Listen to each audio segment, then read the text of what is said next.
Hey guys, it's Corey from Redefining Strength, and today I want to share with you 3 stretches to make you more flexible. Building a functionally strong body means improving not only your strength, but also your mobility and flexibility and stability. Before you strengthen, you want to work on your flexibility and mobility so you can then work through a fuller range of motion to maintain that functional range of motion. Here are 3 amazing dynamic stretches with some fun tweaks to the basic variations to help you loosen up tight areas. You can include them as part of your warm-up routine or even as a quick series during the day. These moves will help you loosen up and address some of those areas that become tight when we spend too much time hunched over a computer or even standing in one place. Stretch number 1 is the world's greatest stretch. If you're short on time and you want to skip your warm-up to get to the good stuff, don't. Try this amazing full body stretch. Just even 5 reps per side will be a great way to warm up for your workout so you can get more out of your training session. While I love the basic variation of the world's greatest stretch, by adding in the downward dog, you not only work on your spinal extension, but also your ankle mobility. This will help you improve the flexibility of your calves, hamstrings, and even lats.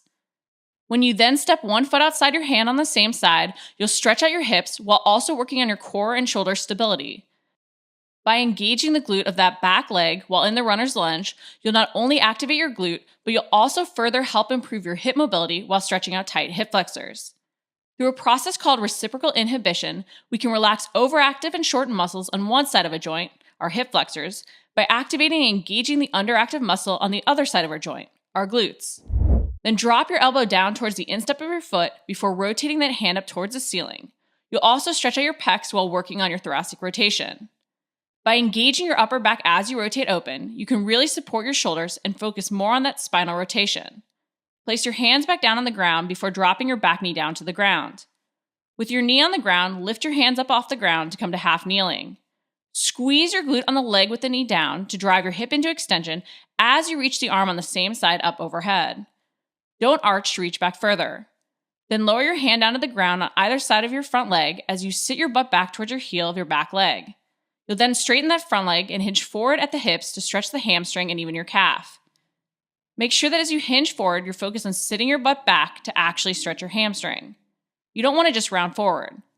Then move back forward, placing your hands back inside your foot as you lift your back knee to come into that runner's lunge. Step your foot back and repeat the downward dog. You can alternate sides or choose to stay on the same side. To modify, you can do this move off a bench or even keep your back knee down during the runner's lunge. Stretch number 2 is the side lunge with rotation. The side lunge with rotation is a great way to warm up for your workout and stretch out your adductors while improving your hip and spinal mobility. While I love the basic side-to-side lunge as a stretch, you get the extra bonus of spinal mobility work by adding in the rotation as you move side to side. Set up with your feet wider than shoulder width apart. You may slide them out a little wider even as you improve your flexibility and hip mobility. Hinging at the hips, bend one knee to sit your butt back. This will make sure you load your glutes in that side lunge. Reach the hand on the opposite side from the knee that's bent down to touch the ground inside your foot as you reach the hand on the same side up towards the ceiling. Rotate your chest towards the bent knee, trying to engage your upper back to open up your chest even more and help stretch your pecs instead of just twisting through your shoulder. Then lower both hands down to the ground as you slide across to a side lunge on the other side. You want to stay low as you move from side lunge to the other side. This will help you stretch out your adductors and even build stability through the full range of motion. As you sit into the side lunge on the other side, lift the hand closest to the bent knee towards the ceiling, rotating towards that bent leg. If you struggle to sink as low in the side lunge or touch the ground, you can modify by staying higher in the side lunge and placing your hand on the inside of your knee or thigh as you twist open to each side. Try to get as low in the side lunge though as you can while making sure to see your butt back and not simply rounding forward. Stretch number 3 is the alternating pigeon pose. The pigeon pose is an amazing stretch for anyone looking to improve their hip mobility or who's had lower back pain or even sciatic pain issues. However, it is often done as a static stretch, and often we want to avoid static stretching in our warm-up routines because they can impact our power output during our workouts. That's why I love this dynamic version of the pigeon pose movement to improve your hip mobility. It addresses tight hip flexors as well as even the hip external rotators like the piriformis. Start on your hands and knees and then kick one leg back and over as you rotate over that front leg.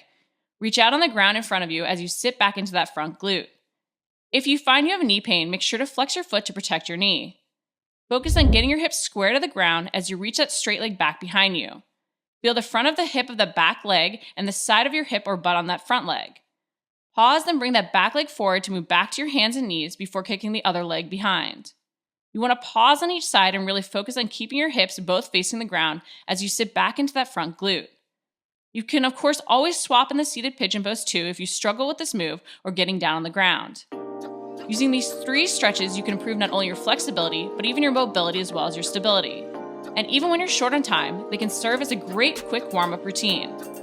If you liked the video, make sure to like it, comment below if you have any questions, and subscribe. We're posting new videos each week.